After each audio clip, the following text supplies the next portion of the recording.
por estar aquí. Estamos ante la presentación de una obra literaria de kilómetro cero, como se dice ahora, escrita por un escritor vecino nuestro, de aquí, y que relata una historia que tiene que ver con nuestra memoria común y que tiene que ver con espacios conocidos, compartidos entre nosotros, porque los acontecimientos que suceden en la novela suceden en Pozo Izquierdo y algunos en Telde. Estoy recuperándome un poco de la emoción porque tanto para Sergio como para mí ha sido una sorpresa que nos haya tocado compartir la presentación del libro aquí en su casa. Sergio para mí es un amigo, Sergio Díaz Armas es un amigo personal muy cercano. Y tratando de construir un poco un preámbulo para que él después nos cuente en detalle, me gustaría contarles una anécdota personal que resume un poco, que trata de explicar lo que nos ha sucedido, me ha sucedido a mí y creo que le ha sucedido a todo su entorno, su familia, sus amigos personales, que tiene muchos.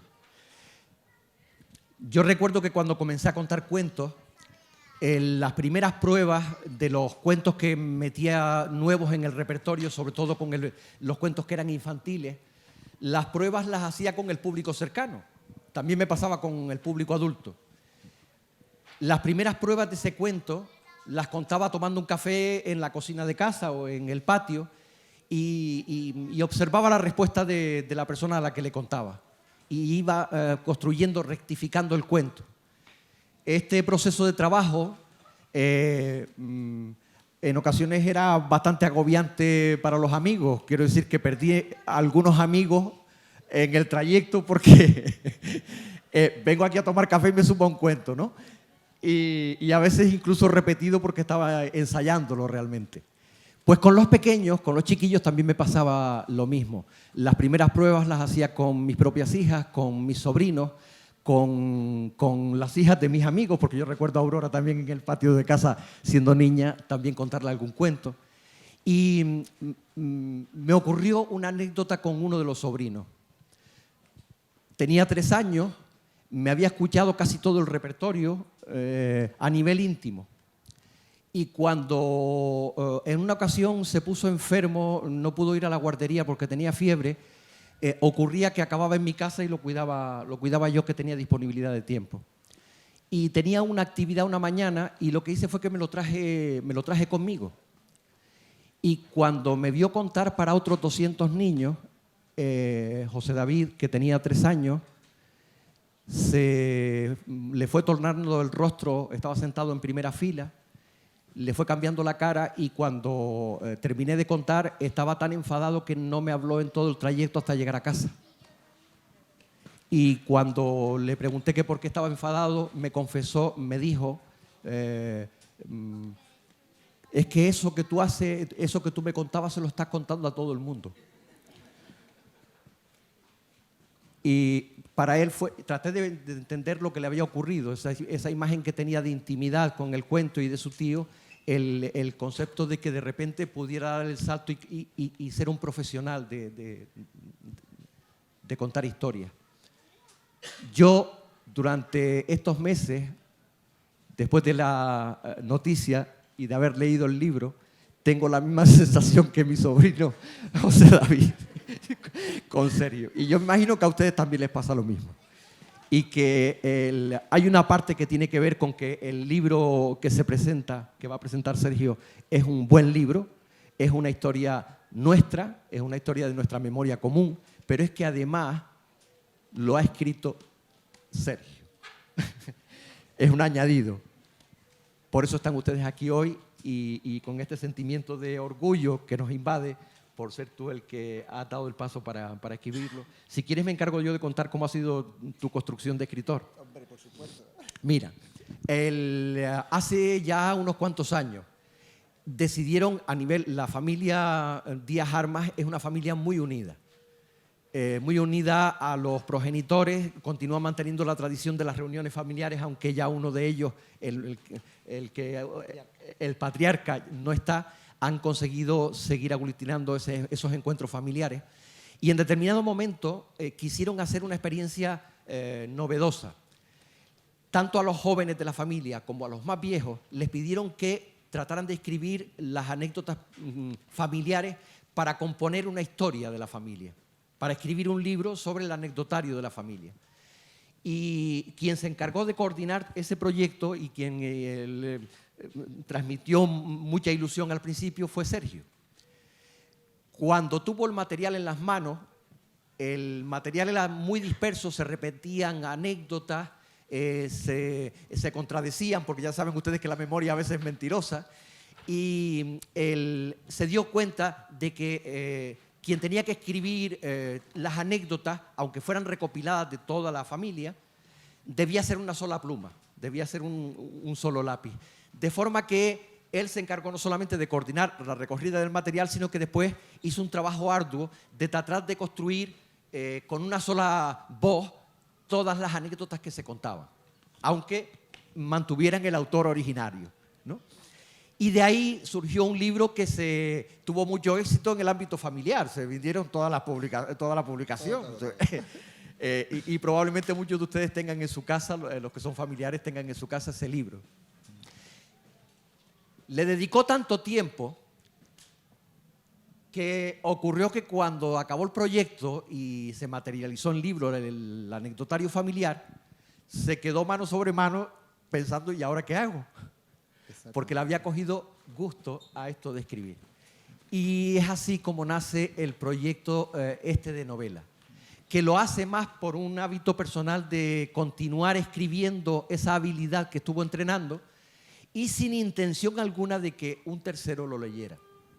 Cuando los terceros lo leyeron, en Sucio, el borrador de esa novela, que fue en el ámbito familiar, comenzaron a animarlo y ahora se ha materializado en un libro que, para su sorpresa, está teniendo muchísimo éxito y que está en la tercera edición, a pesar de que hace muy pocos meses que salió al mercado.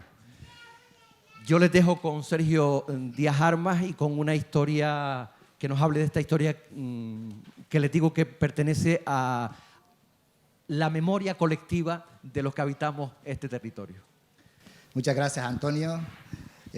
Bueno, yo no estoy acostumbrado a este tipo de actos. Les pido disculpas si me equivoco en algún momento.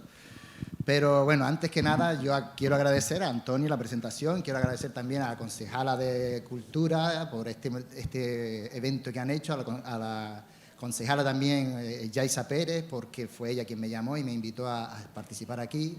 El Ateneo de Santa Lucía, por el trabajo que se han pegado. Bueno, todos ellos, muchas gracias por todo lo que han hecho.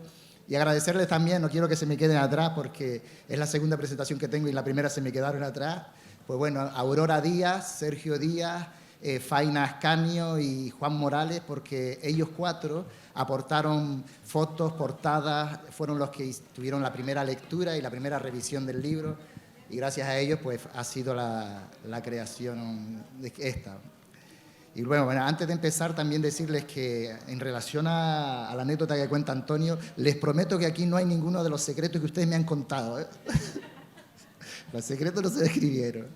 En fin, bueno, la historia que he escrito, ya en presentaciones anteriores, lo que puedo decir es que ha sido una historia que en mi cabeza siempre fue real, ¿no? Fue algo que yo viví y que de hecho todavía me afecta cuando yo me acerco a la Cueva de las Brujas o a los lugares que se nombran en el libro, ¿no?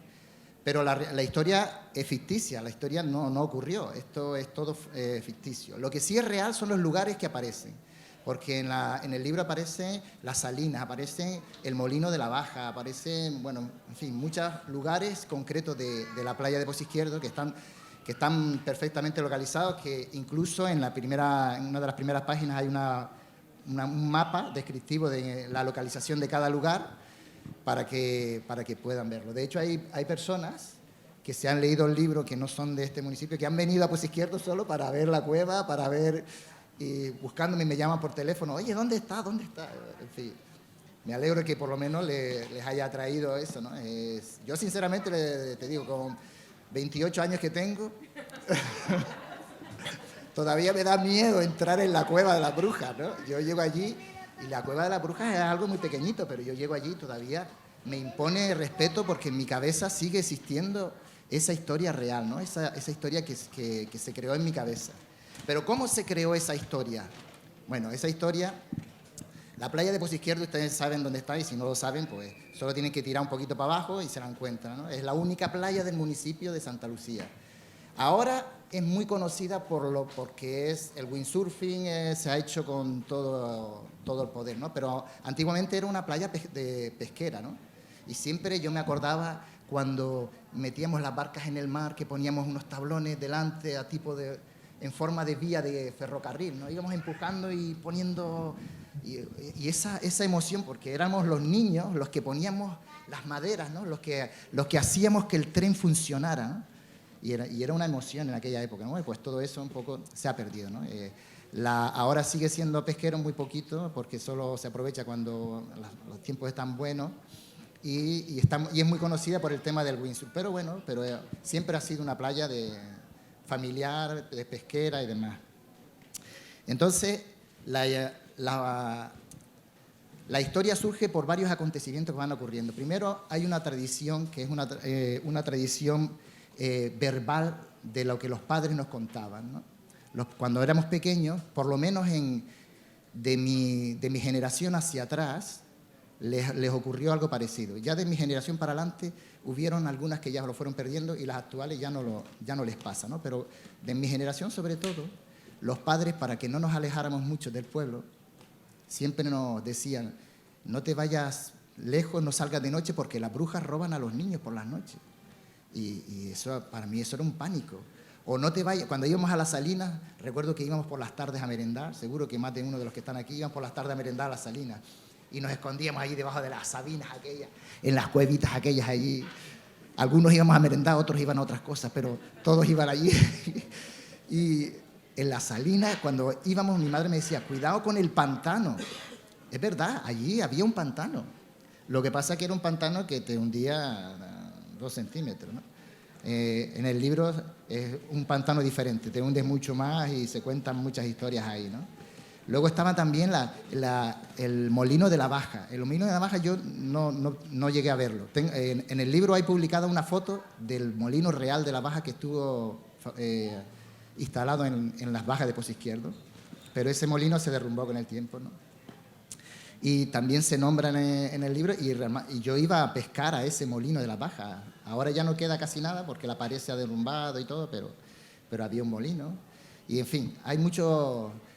Y nuestras madres siempre nos decían: cuidado cuando vayas a las Salinas, que hay unos perros salvajes, se parecen hombres pero no lo son. Y entonces te daban ese miedo y bueno, era la idea de que no te alejaras, ¿no? Luego estaba las tradiciones que se hacían de transmisión del miedo, de comunicártelo a las personas. Las tradiciones de las actividades que hacíamos en el pueblo. Era otra de las cosas que nos hacían, que me ha involucrado para que el libro salga, ¿no? Las tradiciones que se hacían en el pueblo. No sé, ¿alguien ha ido alguna vez a un asadero de sardinas en Pozo Izquierdo? Se hacían unos asaderos de sardinas allí. Yo me acuerdo que una sardina asada y un clipe de fresa era buenísimo aquello. Después, cuando se iba a echar un techo, que convocabas a los vecinos, y iban muchos allí, la mayoría llegaron a la hora del asadero, pero algunos llegaban a echar el techo, ¿eh? En fin, que había un montón de tradiciones que se iban haciendo. Me acuerdo cuando se sentaban en la orilla del mar a limpiar pescado o a limpiar los burgaos, cogían burgaos para hacer arroz y se sentaba ahí en la orilla del mar y tiraban las cascasas, las tiraban para que las aprovechara otro cangrejo. En fin, había muchas tradiciones que se iban incorporando se han ido incorporando dentro del libro. Y eso fue todo el fundamento que se ha utilizado para escribirlo, ¿no? Toda esa historia que yo tenía en mi cabeza, todo eso que yo estaba viviendo. Digo, esta historia, tienen que conocerla la gente de Pozo Izquierdo, la gente de Sardina, bueno, en general, porque es una historia que para mí sigue siendo real. Les voy a contar una cosa antes de comentarles aquí una cosa más. Hace 2 meses más o menos, una muchacha de unos 32 años me compró el libro. Era una mujer que está preparando un estudio para la universidad sobre las tradiciones orales, sobre las, digamos, historias que se contaban antiguamente, y me compró el libro por un poco leerlo, a ver si le valía, ¿no? Me llamó al poco tiempo y me dice, mira, Sergio, me he leído el libro, está muy bien, me ha gustado mucho, pero te voy a contar una cosa que me ocurrió. Digo, fui a decirle a mi padre que voy a ir a la cueva de Pozo Izquierdo, que quiero verla. Y el padre dijo, ¿qué cueva? La cueva de la bruja de Pozo Izquierdo. Y el padre dice que empezó a decirle, no vayas allí, no vayas allí, no vayas a esa cueva. Y fue tanto que dice que la chica me decía, es que tengo miedo de ir ahora. Y la cueva, si ustedes van allí, se ríen, porque es chiquitita, la cueva es chiquitita, pero en fin, a mí me sigue dando mucho miedo, ¿no? En fin, al final, pues como decía Antonio, estuvimos escribiendo primero el libro de anécdotas, que fue durante mucho tiempo, lo tuvimos aparcado, y luego finalmente pues construimos esa historia de anécdotas, y luego te quedas con ese gusanillo de, uy, ¿qué hago ahora, no? Y nada, en mi cabeza solo venía la cueva de Pozo Izquierdo, la cueva de Pozo Izquierdo. Y al final, bueno, pues digo, vamos a crear la cueva. Empezamos a crear una historia, y desde un principio pues creas una historia, una idea, ¿no? Tienes tus capítulos, tienes cada cosa que ocurre, pero a medida que vas caminando, cuando ya vas por el capítulo 3, ya ves que lo que tú pensaste iba en una línea, pero lo que realmente está pasando es que va en otra. Y empiezas a escribir en la otra línea que parece más emocionante, pero estás llegando al final y no sabes cómo acabar eso. Eso es terrible. Me senté con mi hijo, que lee mucho, le dije, léetelo y a ver si se te ocurre un final. Él me dio varias ideas, se lo dejé a mi mujer también. Ella solo sabe decir, está muy bien, está muy bien. Luego se lo dejé a otro compañero, también lo leyó, pero nadie me daba una idea de cómo terminar ese libro. Yo quería que por lo menos terminara con un sabor que no fuera muy amargo, ¿no? Que fuera agridulce, ¿no? Y bueno, no les voy a contar cómo termina, porque si no les digo quién mató al asesino, ¿no? Pero la verdad es que al final surgió de así como de la nada, después de tanto darle vuelta, un chispazo, y dices, mira, ya sé cómo voy a terminarlo. Y espero que lo lea y que le gusten, ¿no?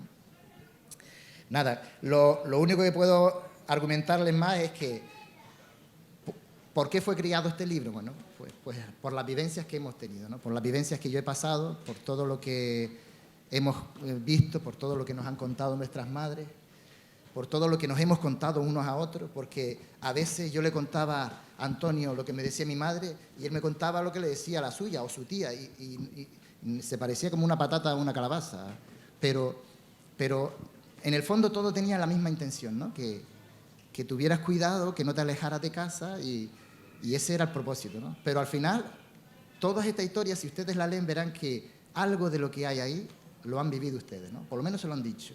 Y si no se lo han dicho, alguna madre se lo han contado. Esta historia surgió sobre todo porque ¿en qué pueblo de Gran Canaria no se habla de que hay una existencia de brujas? Yo creo que en todos, ¿no? Sobre todo antiguamente, ¿no? Antiguamente hay un montón de sitios, de historias que cuentan que hay brujas, que se comentaron que hacían esto, lo otro.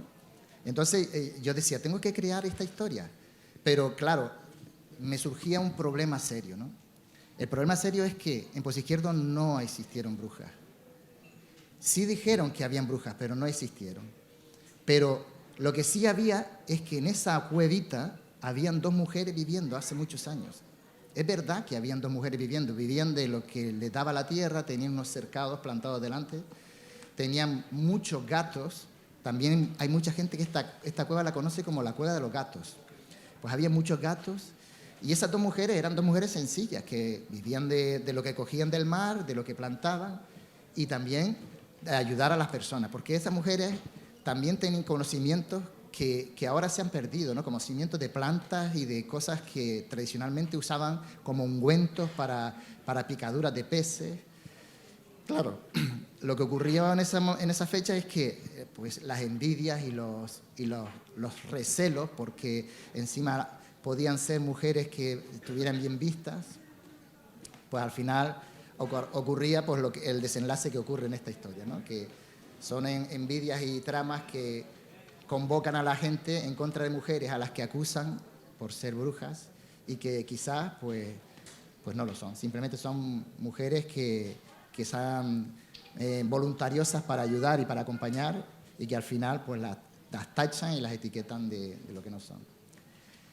En fin, hay una comparativa, cuando presentamos este libro en Firga, hicieron una comparativa con las brujas de Telde. Es verdad que en el libro nombro a las brujas de Telde, que realmente, si vas a los archivos, verás que en Telde sí hubo algunas mujeres a las que se las etiquetó de brujas y está, digamos que, documentado que eran medio brujas, ¿no? Pero eran medio brujas porque las acusaban de ser medio brujas. Lo que ellas hacían es que hacían ungüentos para curar las enfermedades, sobre todo las enfermedades de los hombres que salían por ahí de pendoneo y cogían algunas enfermedades venéreas. Luego estas mujeres preparaban los ungüentos que los curaban. Entonces, cuando las mujeres de esos hombres se ponían en contra de las mujeres que hacían los ungüentos, las acusaban de brujas. Y los hombres no eran capaces de ir en contra de sus mujeres. Al final, ¿qué hacían? Pues al final condenaban. Si habían 10 mujeres a las que estaban acusando, pues condenaban a 8. Pero siempre dejaban un par de ellas para que les siguiera curando las enfermedades que iban teniendo.